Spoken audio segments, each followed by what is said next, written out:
Good evening, I'm David Schwartz, welcoming you to another edition of Cinema Showcase. On tonight's program, we have as our in-studio guest, Mr. Basil Poledouris. Am I pronouncing it right? That's right, David.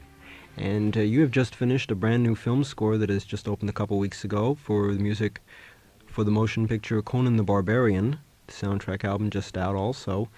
Your past credits, I know you did The Blue Lagoon. What else have you done? I did a movie for John Milius, who was the director of Conan. The first major feature film I did, which was called Big Wednesday. That was followed by a movie for Filmways called Defiance, and then The Blue Lagoon, and several documentary educational films. Actually, hundreds of documentary and educational films preceded all of those, and also The Blue Lagoon for Randall Kleiser. So you're a relative newcomer to the world of film scores, feature films. Yes, it seems that it is relatively new. Have you done some television work? Only a minimal amount. Very early on, I decided not to try to get into series-type television scoring. I've always pursued features, and it's been my dream, and after about 12 years of doing it now, I've got 6 of them, So I've stayed away from television series work. What was your first reaction when you got the assignment for your very first film score? Disbelief, I think. You're never really sure that someone's going to actually pay you money to go out and do something you love to do, like write music, And it's thrilling. It's a wonderful thing. It's excitement and the possibility to go into a studio with fine musicians and try to get something down on tape that works with a movie. Okay, on tonight's program, we're going to be featuring some of the music from Conan the Barbarian. A little bit later on, we're going to have some of the music from The Blue Lagoon. Right now, I think we're going to let's get a little sample of music from Conan to give us a little background.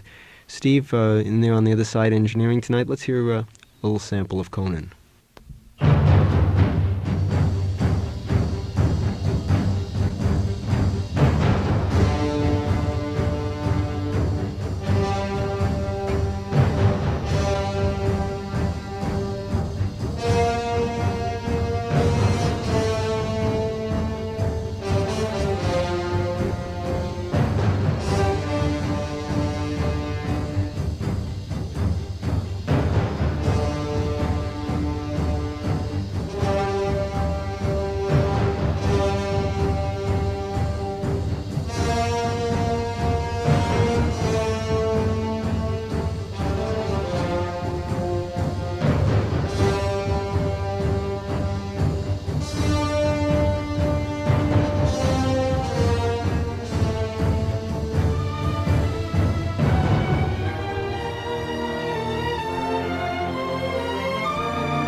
Anvil of Crom from the soundtrack album Conan the Barbarian.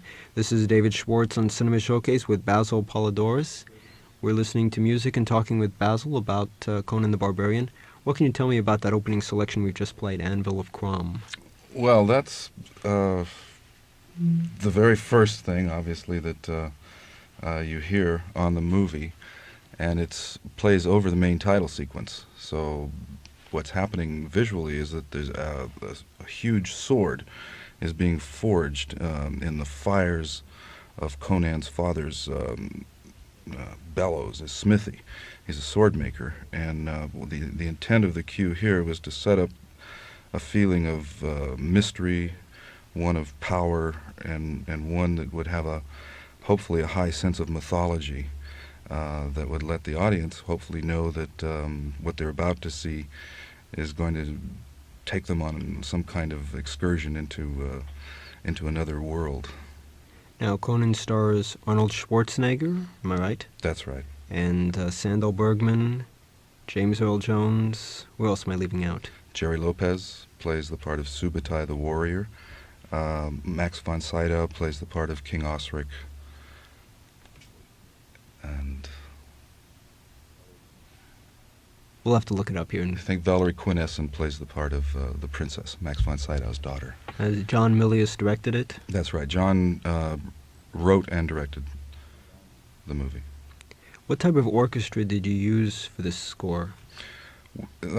We ended up using, and I say ended up because we went through several different conceptual orchestras, to get to the final thing. We ended up using a 90-piece orchestra, symphonic orchestra, and a 32-piece choir.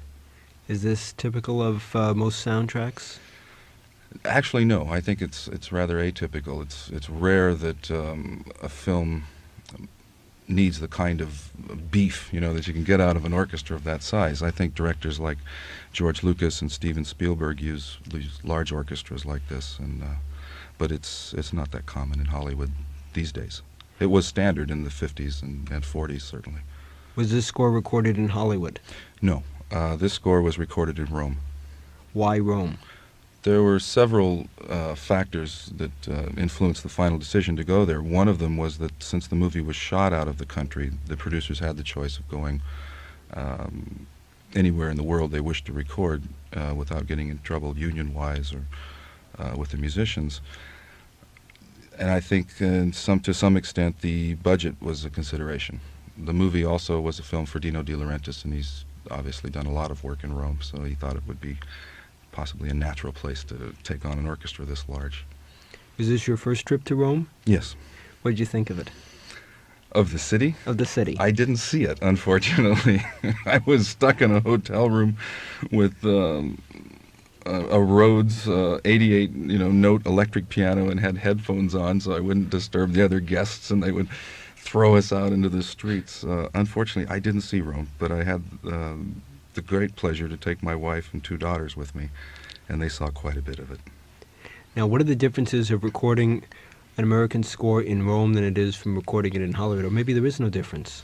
No, actually there is a difference, and I think the main thing is that in Hollywood, when I have an orchestra on a stage, I tend to speak Hollywoodese to them. I mean, I speak in terms of scores. If I want a particular passage with a certain type of feeling, I'll say, I would like Tiomkin here, in the interpretation, or I want, it needs to have more Alex North in the soaring of the strings.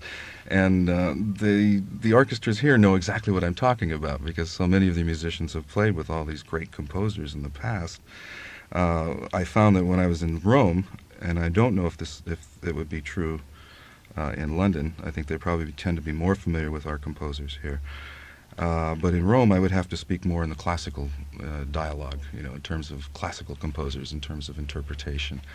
It's not always a great idea to use analogies of other composers, when you're trying to get a fresh interpretation of your own work.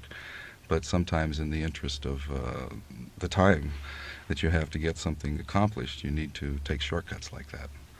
Okay, we're going to return to more music on Cinema Showcase, more music from Conan the Barbarian. Our next selection is called Riddle of Steel and Riders of Doom. Do you want to set this up for us? Well, the Riddle of Steel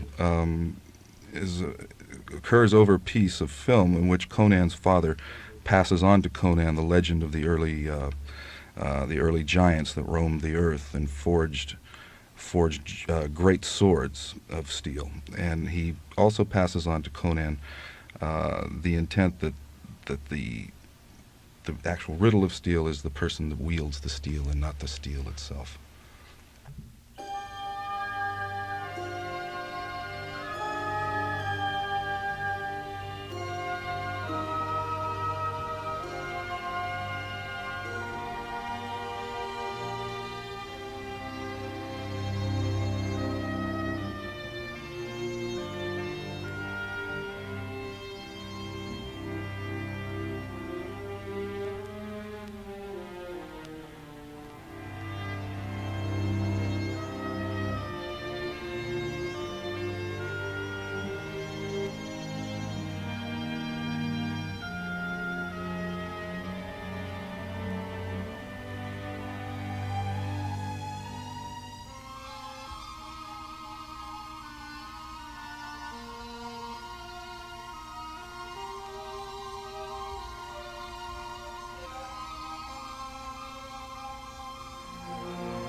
Music from Conan the Barbarian on Cinema Showcase.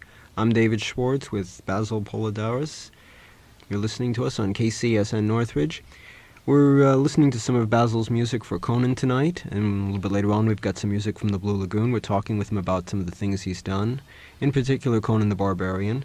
The selections we just heard were, we started off with Riddle of Steel, Riders of Doom, and The Wheel of Pain. We haven't talked about The Wheel of Pain yet. No. Do we want to? Well, what we've just heard from the beginning to the end of the last cue actually plays as one piece of music in the movie. The cuts are not separated. One piece segues into the next, and we've just developed Conan from about an 8-year-old boy into a fully grown, world-terrifying barbarian. And he's just come off of the Wheel of Pain, which is this kind of it's a circular affair made from giant trees, which people have to slaves are chained to, and they're trudging around in a circle through all seasons and apparently all hours of the day and night. It's like a huge millstone, and this is where Conan is developed to his fullest, his muscular self. And he's ready now to take on the world. He's just been bought to become a pit fighter, very much like the gladiators of Roman times. And so the first 30 minutes we've heard of the score now has developed him to this point, and the adventure continues from here. Now, what era is Conan set in? Or is this an era? Well, it was never specifically defined. R.E. Howard, when he wrote it, was envisioning something about 10,000 years prehistory, and he drew very heavily from what I can tell from all different eras. I mean, he had touches of medieval, and he had touches of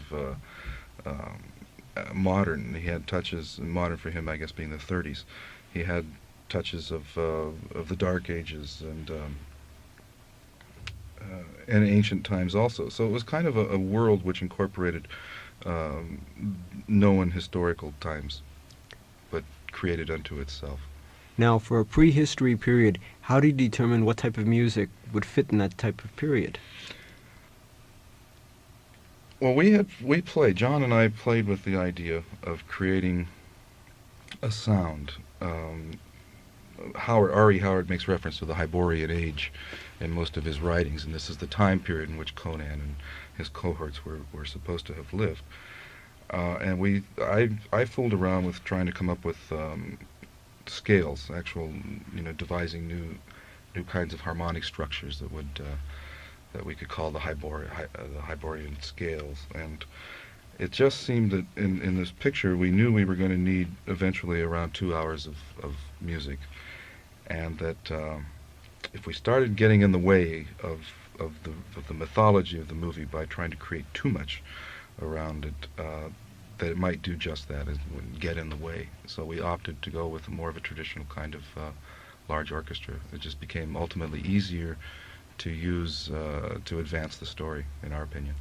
Had you read any of the Conan books before you started the score? Oh yes, I read several. Most of them are short stories. They were written for Weird Tales. It was like a pulp magazine, a science fiction magazine. I think it still exists today in comic book form. Yes. Okay, next up on Cinema Showcase, we return to more music from Conan. We have a selection called, let me see if I can pronounce this, Atlantean Sword, am I right? That's right. Okay, let's hear it.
Music from Conan the Barbarian on Cinema Showcase here on KCSN Northridge. I'm David Schwartz with my guest Basil Poledouris. We're listening to music and talking about Conan the Barbarian. We just heard a selection called Theology, Civilization. What was that about? Well, what happens is Conan meets up with Subutai, who is a thief and warrior, and together they have a discussion about their separate gods. And the scene ends with Subutai saying that his god is much greater than Conan's, who lives in the mountain, because his god is the sky, and therefore Conan's god lives beneath Subutai's. And then there is a sequence where they take off running through the wilds of what I suppose would be southern Russia. And at the end of this running sequence, they encounter, for the first time in Conan's life, because he was reared in a very small village and then chained to the wheel of pain for 10 years, they encounter civilization for the first time. It's the city of Zamora, and with all of its inherent wickedness and exotic kinds of animals and dancers and all this sort of thing. So it's really the first time that Conan, who is at this point very much an innocent, it's the first time he experiences the real world. Now, what type of music were you using under that? What type of instruments? The basic notion here, there are two things going on. One is the melodic lines are done on double oboes. So it has a kind of a antique sounding thing. It's also the first time in the score that there's any kind of real lilt. There's an uplift that we designed to give the feeling that they are really changing locales. The idea is that they're moving south. They start out in the steppes of Russia, and they probably end up somewhere in southern France by the time the movie's at its conclusion. So there's more of a scope to the score at this point. There's more of like traveling music, to give them the idea. Also, there's an extensive use of percussion, tambourines, finger cymbals, to give it a little bit of exotic spice. What point in the production did you get involved with the score for Conan? I was involved very early on. I've had the good fortune to work with John Milius before. We did Big Wednesday together, and John is a fabulous writer, and I don't know if he's unique, but it seems like it's a wonderful idea that he always writes his scripts to film scores. So he's thinking film music as he's writing, and that's usually when he likes to involve me in the process. And then we sit down and hassle over themes and really talk out the characters of the movie and the situations, and how he wants one thing to point to the next, and if music can help a certain scene, then he'll write that into it, and it's a fabulous way to work. Are there themes for particular characters in the movie? In this movie, yes.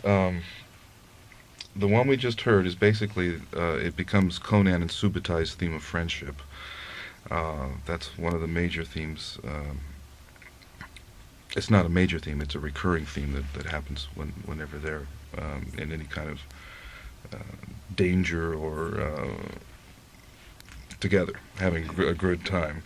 The other one is the Riddle of Steel, which is basically the main theme of the movie, and it also serves as Conan's theme of war, almost. The third major theme in the picture is the love theme, the theme of love that I use for Valeria and Conan's love montage, and then she dies near the end of the movie, and he sends her to Valhalla in a funeral pyre, and it plays again there. Then there are various other themes which depict the arch rival Thulsa Doom, and it's more of the Gregorian chant-like construction that we heard earlier with the choir. We've got more music coming up from Conan. The next section is called The Search. What about The Search?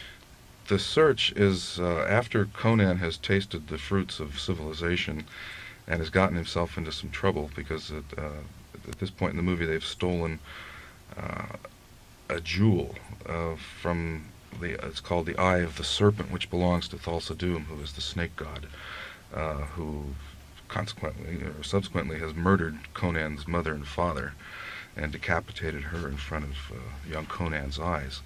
So Conan is on this mission of revenge at this point, and he is leaving the warmth of his newfound love, Valeria, to continue his quest for revenge against Thulsa Doom.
sequence called The Orgy, music from Conan the Barbarian. I'm David Schwartz on Cinema Showcase with my guest Basil Poledouris. The Orgy, what would you like to say about that? Well, the orgy is kind of an interlude that breaks apart the thrust of Conan. I mean, he's finally found Thulsa Doom, the person who he's trying to seek revenge for the death of his parents, and there's this sort of bacchanal reverie going on inside the followers of Thulsa Doom, worshipping snakes, and there's this kind of laid-back mayhem going on inside this orgy chamber. And then Conan and Valeria and Subutai come across this, and they wreak havoc upon the place, and they really mix it up. And during that last sequence, I'd like to add that my daughter wrote one of the lines that's used extensively in the orgy, and she played it on recorder for me one day when I was playing on the piano the basic idea for the sequence, and I couldn't get it out of my head, so it found its way into the score. Should we give her name credit on Absolutely. Her name is Zoe, and So- she's very talented. Now, you told me off the air that you were on location doing some of the filming.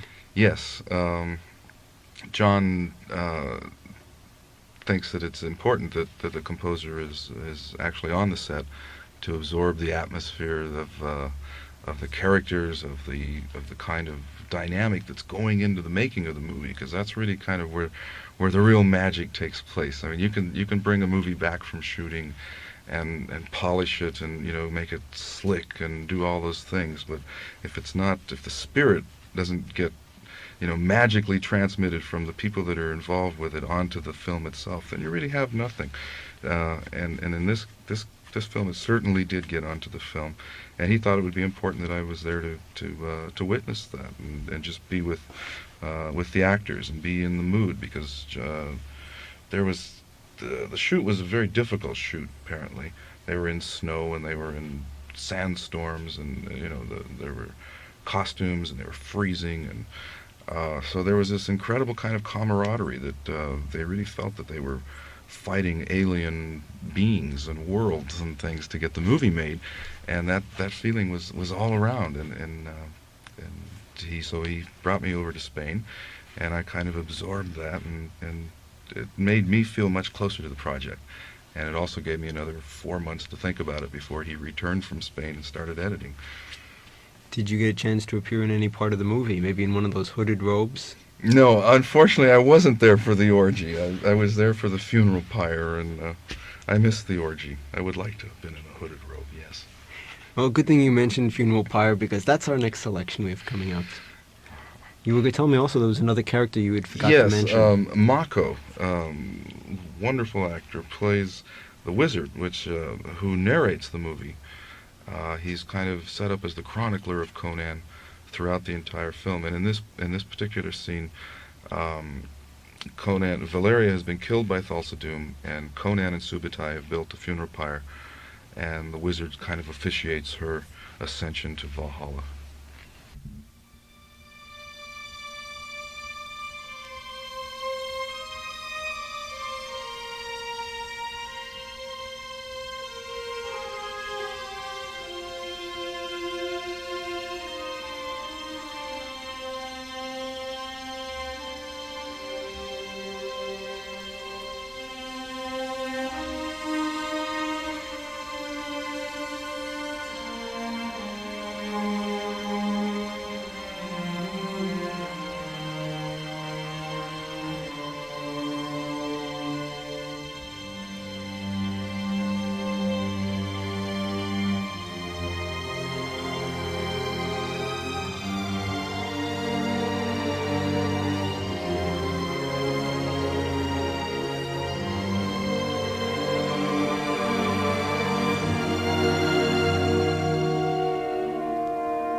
music from Conan the Barbarian. We had the funeral pyre there. That concludes our little segment on Conan. Now we're going to move a little further back into your time to your other soundtrack album. There's only two right now. We got to get more of them out from you.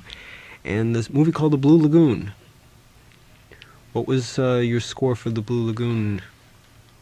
This is an interesting contrast because The Blue Lagoon had almost totally different requirements than the scoring process for Conan. Again, I was working with the director, Randall Kleiser, whom music is very important to, and he respects the film's score and likes to work very closely with the composer. In it, I think the main thing we were going for, The Blue Lagoon, was kind of a fantasy fairy tale, very fragile piece of film. I mean, it was a very fragile story, and it had to do with the kind of like these two people's lives hanging on the delicacy of a spider's web that could be shattered at any moment by either cannibals eating them or a hurricane coming down and destroying this idyllic situation that they had set up. So there was always that sense in the music, that it was almost like looking into a crystal, a very delicate piece of crystal that at any moment could be smashed. And there was a transparency that I tried very, very hard to get into the music. Which was, in a way, as important as trying to get the power and the sense of mythology into Conan. Now, what type of music is this we hear in The Blue Lagoon? It's primarily orchestral. It is orchestral. It's a smaller orchestra. I think we used 52 musicians, and it was recorded in Australia. And what was it like working in Australia as composed to, let's say, Rome and Hollywood and other places you've worked? Well, Australia was a bit easier because you could speak English, or some form of it that I spoke, which I enjoyed working in Australia. The musicians were very good, and we were very fortunate in both instances to have fabulous recording engineers. Roger Savage recorded this in The Blue Lagoon, and Federico Savina recorded Conan. And did your daughter contribute a little music to this? Actually, she did, and they didn't give her album credit on this one, so that's why I resolved to rectify that on Conan. The selection we're going to hear is called The Sands of Time. And what would you say about this? Lead us into it. This is a sequence where there are two children shipwrecked on an island, and they're experiencing the kind of freedom that they have in a natural state for the first time. They're very young, and they become used to their environment. It's basically making them comfortable.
music from the Blue Lagoon. Before we run out of time on tonight's Cinema Showcase, Basil, what's coming up?